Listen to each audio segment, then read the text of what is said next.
Most people think AI in online shopping is something futuristic, something advanced, something that might matter one day. But the truth is, AI is already part of almost every online purchase you make. It decides what language a webshop appears in. It answers your customer service questions. It suggests what you should buy next. And sometimes it even influences how much you pay. This video is not about bashing AI. AI is actually very useful in everyday life. The real issue is that most of this happens quietly in the background without customers realizing it. And anything that works invisibly deserves a bit of attention. So in this episode, I want to show you where AI already plays a role in online shopping, what assumptions it creates for customers, and why awareness, not fear, is the real advantage. Because AI doesn't make online shopping unsafe, but not understanding AI may. Hi, my name is Joanna and this is WebshopSavvy, where we talk about online shopping done safely and confidently. Let's start with something most people don't even notice. You click on a webshop link. The website is in your language. Prices are shown in your currency. Everything feels familiar. So naturally your brain assumes this must be a local shop. But very often that's not the case. What's happening in the background is AI-powered localization. The webshop detects your IP address or browser settings and automatically translates the site, switches the language, sometimes even adjusts the layout. And to be clear, this is not bad. It improves accessibility and user experience. The problem is the assumption it creates. Language does not equal location. A Danish language site doesn't mean a Danish company. An EU-looking webshop doesn't guarantee EU consumer protection. As a customer, this matters because of your returns, because of a complaint rights, delivery timelines and legal protection, and that all depends on where the company is actually registered, not the language AI shows you. So the takeaway here is simple. Enjoy the convenience of translation, but always check the company address, the country of registration, and the applicable consumer law. I explained how to easily do it in previous episodes. Now let's talk about something most of us have experienced: customer service bots. Companies invest heavily in bots because they are available 24/7. They're cheaper than humans and they can handle large volumes of requests. In theory, this makes sense. In practice, the problem is quality. Most customer service bots don't actually help. They repeat pre-written answers. They redirect you to frequently asked questions you've already read. And they often don't reflect what's really happening behind the scenes. Let me give you a very common example. You place an order, you receive an order confirmation email, and shortly after you receive another email saying, your package is on the way. But in reality, what happened is only this. A shipping label was created. The parcel hasn't been packed, it hasn't left the warehouse, and the courier doesn't have it. Still, when you ask the bot, it repeats your package is on the way. That's not help. That's a false reassurance, and it's very frustrating. And the real problem is not the bot itself, it's that customers don't know when to stop trusting it. Let me show you my own example. Just before Christmas, I ordered a package from my favorite cosmetic shop. They had great offers, and normally I receive my order within 3 days. After 1 week, I got concerned, but I also knew the courier they used had massive delays that time. After a second week, the courier bot was still repeating every day that the package would arrive tomorrow. At that point, I contacted the shop directly. They reacted immediately. They sent me a replacement package and confirmed they would handle the lost one. The problem for me wasn't just the delay. It wasn't actually at all a problem. It was uncertainty. I genuinely didn't know whether the package was lost or whether the courier simply hadn't recovered from holiday delays. In this case, the bot was completely useless. So my advice is: use bots only for simple questions, escalate early when something feels off, and always look for human contact option. A bot is a tool, not an authority.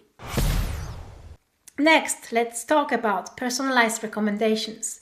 Every time you browse, click, buy, or return something, AI is learning. It learns what styles you prefer, what sizes you usually buy, what price range you're comfortable with, and how long you hesitate before purchasing. Based on this, it personalizes your homepage, product suggestions, bundles offered to you, and you might also like sections. For customers, this has a real benefit. Less scrolling, less overwhelm, faster decisions. But there are also trade-offs. Over time, AI narrows your choices.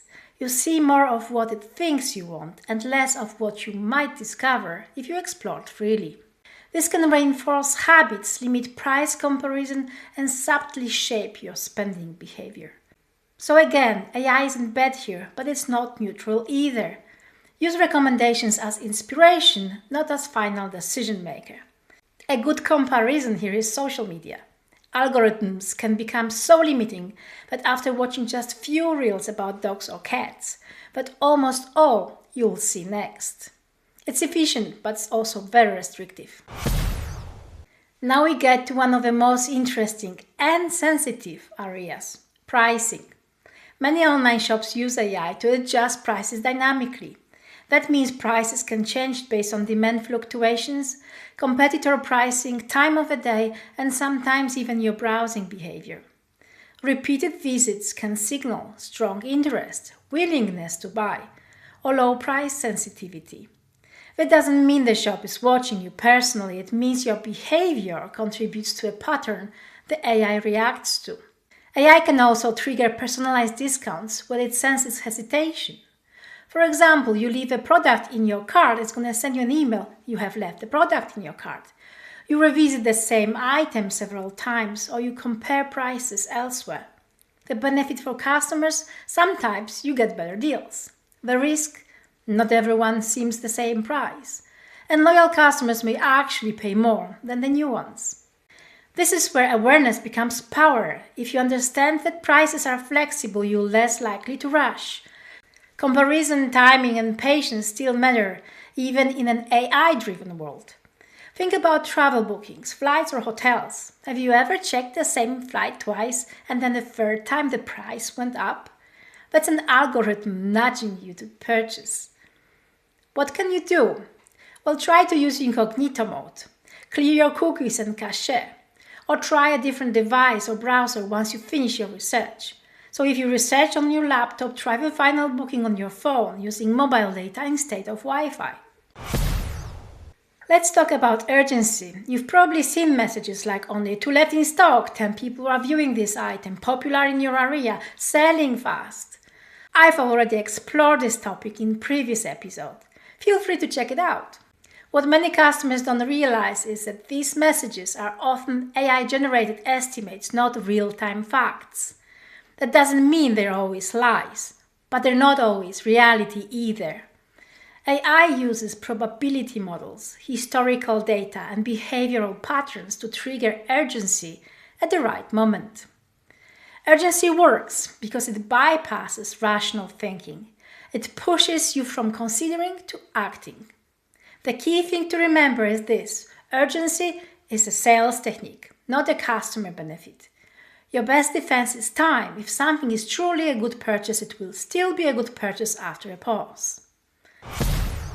So what does all this mean? AI hasn't made online shopping more dangerous, but it has shifted responsibility. Companies rely more on automation, and customers are expected to navigate systems more independently. The smartest shoppers today are not the most technical ones, they are the most aware ones. They question assumptions, they pause before reacting, they understand that convenience doesn't equal protection. AI is already shopping with you. Sometimes it helps, sometimes it nudges, sometimes it quietly benefits the seller more than the buyer. The goal is not to fight or fear AI, but to recognize when it's influencing your decisions. If you found this video useful, like and subscribe. It's free for you and it helps the channel to grow. And if you had confusing AI-driven shopping experience, feel free to share it in the comments. I will see you in the next episode. But until then, stay safe and warm. See you.